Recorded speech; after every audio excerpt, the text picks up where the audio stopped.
Graça e paz, sejam todos muito bem-vindos. Este é o canal Ensino e Palestra. Meu nome é Alex Paulo. É uma honra muito grande estar aqui na sua companhia. Muito obrigado a você que nos assiste. Muito obrigado a você que compartilha os nossos vídeos. Muito obrigado a você que está sempre aqui no canal Ensino e Palestra. Toda quarta-feira nós temos vídeo novo aqui no canal, sempre tratando da nossa revista Lições Bíblicas Classe Adulto. A revista Lições Bíblicas é a obra editada pela Casa Publicadora das Assembleias de Deus. É o nosso guia de estudos para a Escola Bíblica Dominical. Nós estamos chegando hoje à lição número 7. Não retribua pelos padrões humanos. É o tema que nós, a partir desse instante, estaremos tratando com você.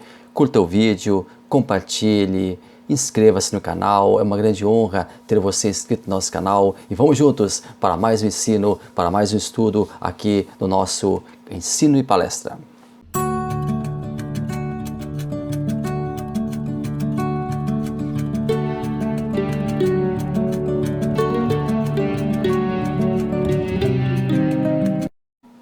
A nossa lição número 7 trata do assunto Não retribua pelos padrões humanos. Sempre lembrando que o comentarista do nosso trimestre é o pastor Osiel Gomes. Ele está trabalhando os valores do Reino de Deus, a relevância do Sermão do Monte para a Igreja de Cristo. Este é o tema das lições bíblicas deste trimestre. Nós chegamos então à lição número 7 e nós temos a nossa revista O Texto Áureo, nós temos a Verdade Prática, nós temos a leitura diária e nós temos a leitura bíblica em classe, que nesta semana encontra-se em Mateus, capítulo 5, versículos 38 ao 48. Eu quero convidar você a fazer leitura deste texto, eu quero convidar você a trabalhar esse texto na sua casa, seja através da sua Bíblia, seja através da sua revista, mas é importante que você leia para que possa ter um pano de fundo para a lição que nós estaremos analisando a partir de agora com o tópico número 1. A vingança não é natureza do reino. Tem dois subtópicos aqui para serem trabalhados. Primeiro, a lei de Talião. Segundo, o cristão e a vingança. Neste texto que nós entendemos, seja importante você ler, seja importante você ter em mãos, diz assim: ouvistes que foi dito, olho por olho e dente por dente. Eu, porém, vos digo que não resistais aos maus, mas se qualquer te bater na face direita, oferece também a esquerda. Então, esse texto ele vai adiante, são 10 versículos, é importante que você leia, mas aqui nós temos ouvistes que foi dito. Eu quero sublinhar esta palavra de Jesus, esta frase de Jesus. Jesus estava novamente confrontando os ensinos e sua validade e o seu cumprimento. Jesus estava reorganizando as ideias de seus ouvintes. Ele mostrava a eles que o que eles aprenderam nem sempre era a forma correta de agir. Jesus não fazia isso de forma impositiva, mas com muito amor, com muita atenção ao público que escutava ele. Não queria Jesus desfazer a lei, mas ele precisava alinhar a letra fria da lei à misericórdia, ao amor ao próximo. Olho por olho e dente por dente. A lei de Talião. A palavra talião é derivada do latim talio e significa retribuição. Também conhecida como penhor de Talião, consiste na rigorosa reciprocidade entre o crime e a pena. Pode ser definida também como retaliação. Esta lei constitui uma das mais antigas já documentadas na história da humanidade. Luiz Carlos Ramos fala que está lá no Código de Hammurabi e data de cerca de 1700 anos antes de Cristo, mas provavelmente antecede muito ao seu registro, encontrado no famoso monólito mesopotâmio. O Código de Hammurabi foi o primeiro código de leis documentado pela história. Ele vigorou na Mesopotâmia quando Hammurabi governou o primeiro Império Babilônico. Isso aconteceu entre 1792 e 1750 a.C. A lei de Talião sustentava o Código de Hammurabi. A lei de Talião é atribuída originalmente ao Código Babilônico de Hammurabi. Foi utilizado por outros povos, como os hebreus, que o inseriram no Êxodo, Levítico e Deuteronômio, livros do Antigo Testamento. Segundo essa lei, a pessoa que fere a outra deve ser penalizada de maneira semelhante, e a punição deve ser aplicada pela pessoa lesada. Uma interpretação simplista afirma que a vítima é compensada pela lesão recebida. O objetivo dessa lei era restringir a compensação ao valor da perda. Em um primeiro momento, essa lei parecia desproporcional, mas objetivava justamente o contrário: prevenir o excesso do castigo. Apesar de terem sido substituídos por novos modos de teoria jurídica, os sistemas da lei de Talião serviram a um propósito crítico no desenvolvimento dos sistemas sociais: o estabelecimento de um instituto cujo propósito era decretar a retaliação e garantir que essa fosse a única punição. Essa doutrina era o Estado em uma de suas formas mais antigas. A lei de Talião, ela parece perversa. A lei de Talião, ela parece desmedida. Ela parece vingativa, desproporcional. Porém, seu real objetivo era impedir justamente injustiças e até mesmo atrocidades.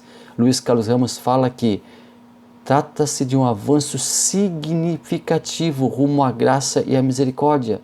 Antes dessa lei imperava o revide, a retaliação, a vingança irrestrita. Não raro pagava-se com a vida por um olho perdido, ou mesmo com a vida de toda uma família, clã ou tribo, por um único dente quebrado.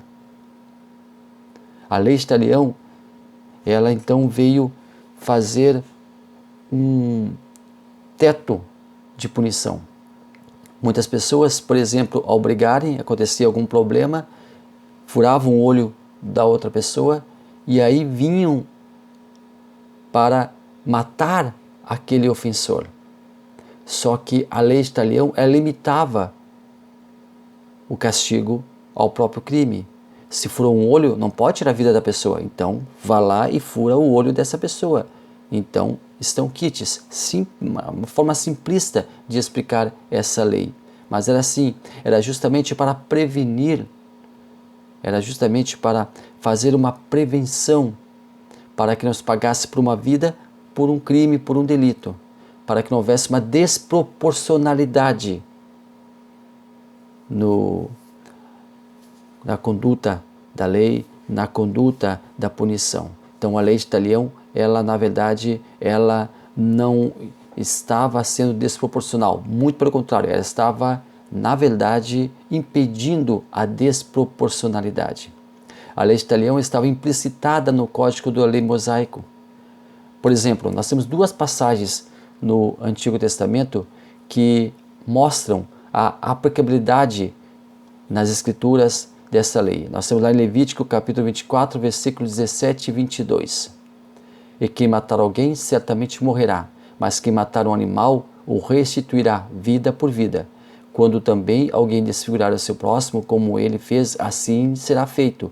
Quebradura por quebradura, olho por olho, dente por dente, como ele tiver desfigurado algum homem, assim lhe fará. Quem, pois, matar um animal, restituluá. Mas quem matar um homem será morto. Uma mesma lei tereis. Assim será para o estrangeiro como para o natural, pois eu sou o Senhor vosso Deus. E lá em Deuteronômio 19, 21, o teu olho não perdoará. Vida por vida, olho por olho, dente por dente, mão por mão, pé por pé. Inclusive no Alcorão, o livro sagrado do Islã, a lei de Talião também está presente, inclusive com a possibilidade de perdão. Está lá na Sura 5 e 45. Nós lhe prescreveremos que se pague vida por vida, olho por olho, nariz por nariz, orelha por orelha, dente por dente, e também para os feridos o talião. Mas quem perdoar, seu perdão será sua expiação. Essa então é a lei de Talião. Nós avançamos para o tópico 2, o amor é a expressão natural do reino. Aqui nós temos 4 subtópicos: virar a outra face, arrastar para o tribunal, obrigar a fazer algo, fazer alguma coisa por alguém. Jesus falou, eu porém vos digo. Jesus passa a expor então a sua interpretação e o seu conceito referente à lei que tão bem o povo conhecia e era balizadora da conduta da época. Jesus falou que não resistais ao mal, mas se alguém te bater na face direita, oferece também a outra. Jesus parecia abolir a lei de Talião. Ele não autorizava o seu cumprimento. Derruba os códigos que igualavam o castigo ao crime. Não somente isso, mas ele coloca a vítima como alguém que não somente aceita a ofensa, como permite que o ofensor continue agredindo, sem reclamar direito para si, sem procurar a vingança, mas a passividade. Quem faria isso? Oferecer a outra face. Dizer ao agressor, continue batendo. Ora, isso beirava a insanidade. Talvez a Bíblia não relata quando o mestre proferiu essas palavras. Muitos, permitam que eu imagine, dentre a multidão ali, se riram. Muitos talvez cochicharam entre si. Como assim? O que ele está dizendo? A lei de Talião parecia justa aos olhos das pessoas. Nada parecia mais justo do que retribuir o mal recebido na mesma moeda. O agressor deveria pensar, meditar, lembrar que poderia ser retalhado pelo ato que iria cometer e talvez assim não o fizesse, porque sabia que esse ato teria uma consequência, uma séria e igualitária consequência. Jesus não estava sendo racional. Não poderia a parte agredida ser ainda mais fragilizada. Porém, o mestre estava falando sobre perdão. O mestre estava falando sobre misericórdia. E Jesus continua: e ao que quiser pleitear contigo e tirar-te a túnica, larga também a capa.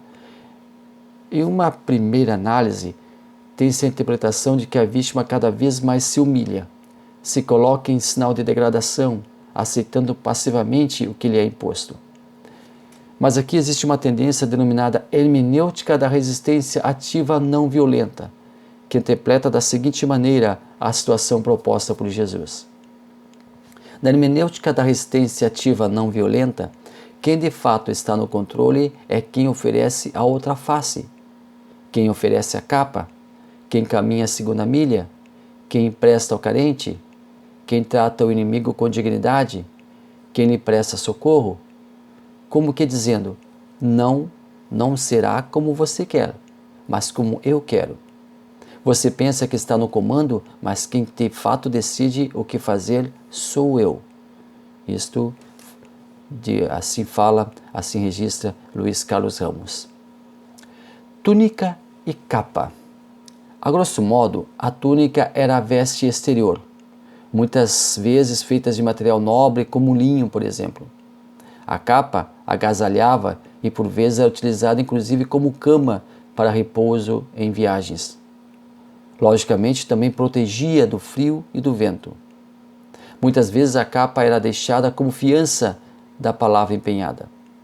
Como a capa era quase indispensável durante a noite para a proteção do tempo, a lei proibia que fosse utilizada como penhor de uma dívida contraída à noite. A capa não poderia ser penhorada. Quando Jesus disse que a capa deveria ser entregue, isso fala de desapego, desvincular-se do bem material. Jesus ainda fala, eu porém vos digo, amai a vossos inimigos, bendizei os que vos maldizem. Conviver com uma pessoa que não gosta de nós e até chega ao cume de nos odiar, não é tarefa fácil. Agora, pedir para que amemos essa pessoa parece ser um exagero da parte de Jesus. Porém, ele estava ponderando que nós amarmos aos que nos amam. Quando nós fizemos isso, não estamos fazendo nada demais, apenas retribuindo o bem que nos emprestam. Agora, amar a quem nos odeia faz-nos superiores. Sim, superiores à maldade, ao desejo ruim, à perversidade humana. Agora, amar o inimigo não quer dizer necessariamente conviver com ele, estar sempre próximo a ele, para sermos rejeitados, maltratados. Isso já beira o masoquismo. Devemos amar a quem nos odeia e isso é uma ordenança de Cristo, mas não precisamos estar sempre aos pés de nossos adversários para sermos pisados por eles. Devemos respeitar, até porque ninguém é obrigado a gostar de nós, mas não devemos jamais nos auto-sabotarmos. Tratar uma pessoa com maldade por ela agir assim para conosco nos torna semelhantes a ela, tão desprezíveis quanto ela. nós devemos ser superiores à maldade e à perversidade. Segundo Hermann Hesse, é permissível a qualquer um de nós morrer pela sua fé, mas não matar por ela. Esses são bons exemplos do que significa amar ao inimigo. Tópico 3. Buscando a perfeição de Cristo. Primeiro subtópico, uma justiça mais elevada. Segundo, o amor mais perfeito. Terceiro, perfeitos como o Pai. E nesse tópico aqui eu vou fazer uma aplicação pessoal. Uma justiça mais elevada. O amor perfeito. Nós somos sal da terra, somos luz do mundo, inclusive como nós já pontuamos aqui em vídeos anteriores, inclusive como nós já pontuamos aqui, expressões que Jesus falou no jardim, ou melhor, ali no monte. Uma justiça mais elevada, o perdão, a garantia de liberar o perdão.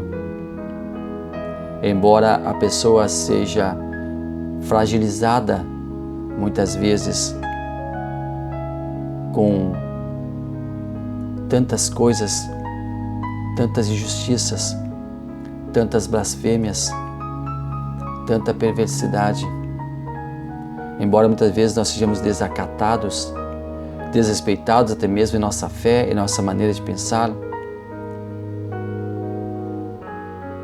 pessoas que gratuitamente nos odeiam, pessoas que gratuitamente não nos querem por perto, tratar as pessoas no mesmo grau, tratar as pessoas na mesma moeda, não vai fazer bem a nós. Isso seria mágoa, isso seria rancor. E a mágoa só vai funcionar, como diz Mário Sérgio Cortella, só vai funcionar o rancor se eu aceitar, se eu quiser. Mas eu tenho que romper com isso, para o meu próprio bem, para que eu tenha uma vida digna, para que eu tenha qualidade de vida. Eu não posso ter o rancor, porque o rancor vai corroer pouco a pouco, vai machucar pouco a pouco, vai abrir uma ferida difícil de ser cicatrizada. Nós temos que ter uma justiça mais elevada.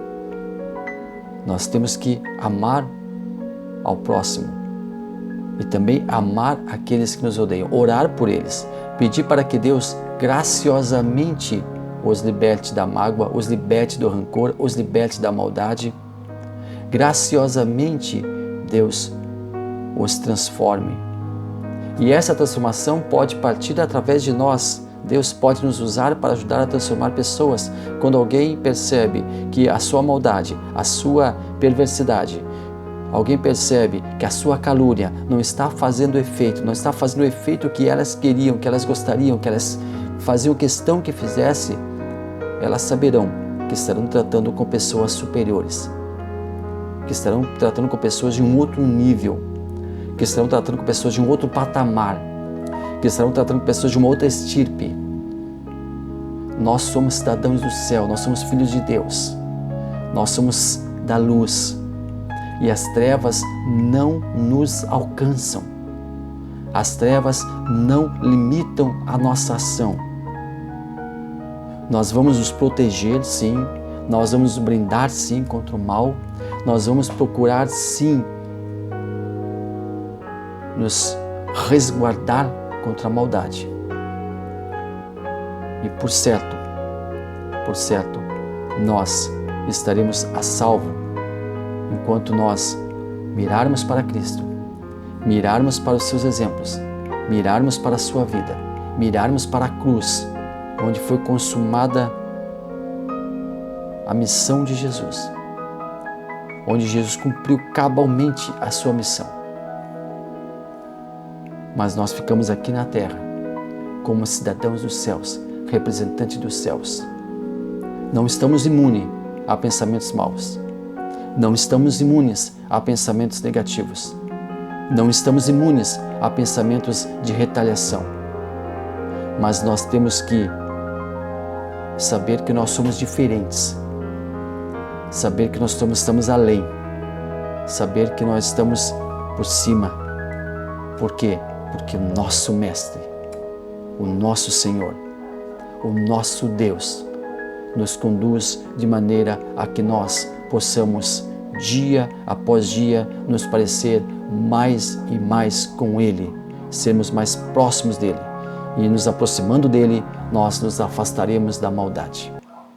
Deus abençoe maravilhosamente a sua vida. Muito obrigado pela sua companhia. Muito obrigado a você que esteve até aqui conosco. Muito obrigado a você que compartilha este vídeo. Muito obrigado a você que leva este vídeo para outras pessoas. Muito obrigado a você que se inscreve no canal. Se inscreva no canal, nos ajude a crescer. Você que de repente não tem recebido as nossas notificações, eu convido você a desativar as notificações e reativá-las novamente para que o YouTube volte a processar essas notificações e você sempre receba em primeira mão as notícias, as informações acerca de um novo vídeo que nós estamos postando.